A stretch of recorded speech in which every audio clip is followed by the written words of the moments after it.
आज हम जिस टॉपिक पे चर्चा करेंगे वो है धन का निष्कासन।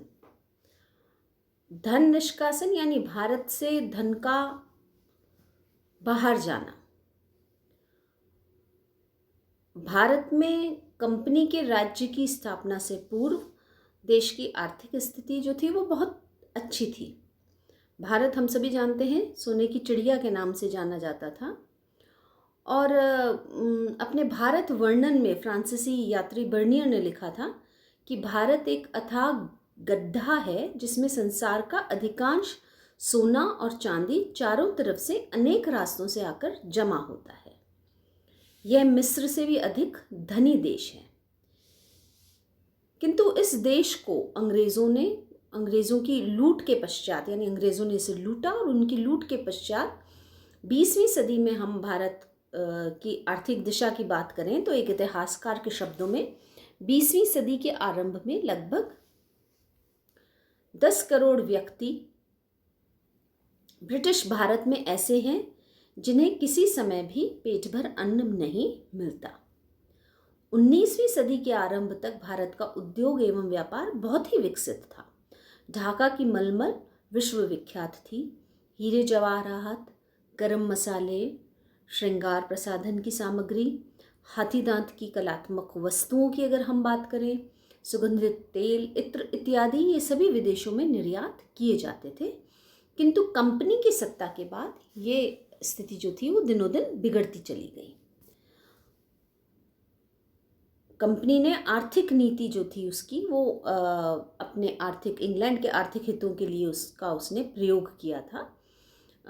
उसमें सबसे पहली बात अगर हम देखें तो ब्रिटेन ने भारत से कच्चे माल, संसाधन और धन की निरंतर लूटमार की। और इसी पृष्ठभूमि में दादाभाई नारोजी ने poverty and un British rule in India नामक एक शोध ग्रंथ लिखा था। और एमजी रानाडे जैसे भारतीय राष्ट्रवादियों ने भारत से धन के बहिर्गमन के सिद्धांत का प्रतिपादन किया था। बहिर्गमन की राष्ट्रीय परिभाषा का तात्पर्य भारत से धन, संपत्ति एवं माल का इंग्लैंड हस्तांतरण था। इसके बदले में भारत को उनके समतुल्य कोई भी आर्थिक, वाणिज्यिक या भौतिक प्रतिलाभ प्राप्त नहीं होता था। यानी जो धन भारत से बाहर इंग्लैंड भेजा जा रहा था, ट्रांसफ़र किया जा रहा था, उस धन के बदले में किसी भी प्रकार का लाभ, चाहे उसे हम आर्थिक दृष्टि में कहें, वाणिज्यिक दृष्टि में कहें या हम भौतिक दृष्टि में यानी काइंड की दृष्टि में कहें, कोई लाभ हमें उससे प्राप्त नहीं हो रहा था। ये धन ऐसे के ऐसे भारत से बाहर भेजा जा रहा था। धन के बहिर्गमन का सबसे महत्वपूर्ण स्रोत ब्रिटिश प्रशासनिक जो सेवा थी वो, सैनिक, रेलवे के अधिकारियों का वेतन, आय और बचत के एक भाग को बाहर भेजा जाना, भारतीय सरकार यानी जो इंग्लैंड की सरकार थी उसके द्वारा अंग्रेजी अधिकारियों को जो पेंशन दी जाती थी वो, और अवकाश भत्तों का जो भुगतान किया जाता था, ये सभी बहिर्गमन के साधन थे। धन बहिर्गमन का की अगर हम बात करें तो इसकी जो जड़ जो थी इसमें जो जड़ में जो सबसे महत्वपूर्ण बात ये थी कि भारतीय शासक जितने भी भारत में रहे, उन्होंने भले ही कितनी भी लूटमार करी हो, फिर भी भारत का धन भारत में ही रहा।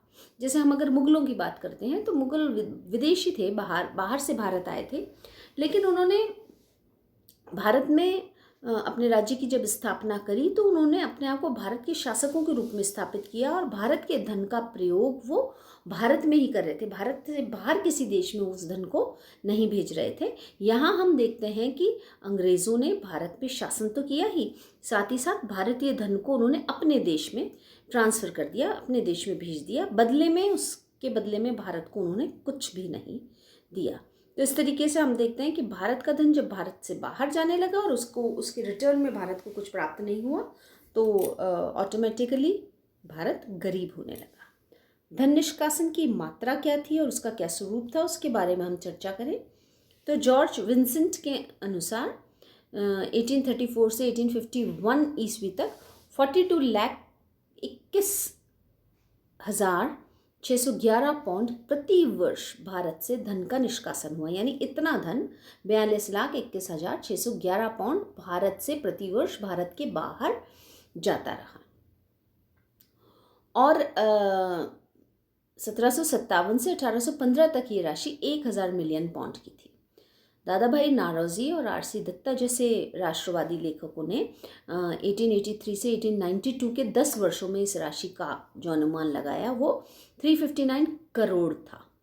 और सभी आंकड़ों के विश्लेषण से ये निष्कर्ष निकलता है कि 1834 से 1924 के वर्षों में निष्कासित होने वाली जो राशि थी वो 394 से 391 मिलियन पाउंड के आसपास की थी।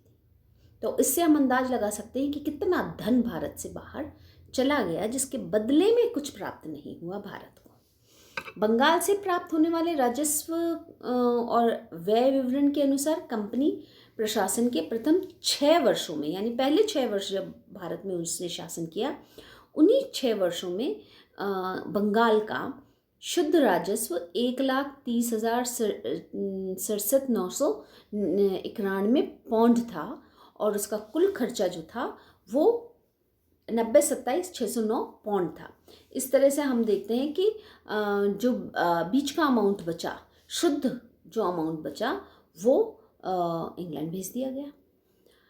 इसके अतिरिक्त हम देखते हैं कि 1857 के विद्रोह को दबाने के लिए जो व्यय हुआ वो 47 करोड़ रुपए भी भारत के कर्जे में उन्होंने जोड़ दिए। यानी जो विद्रोह हुआ भारत में और वो उस विद्रोह पे जो खर्चा अंग्रेजी सरकार ने किया वो भी अब भारतीय व्यय में जोड़ दिए, यानी भारत से ही उसे उन्हें उठाना था।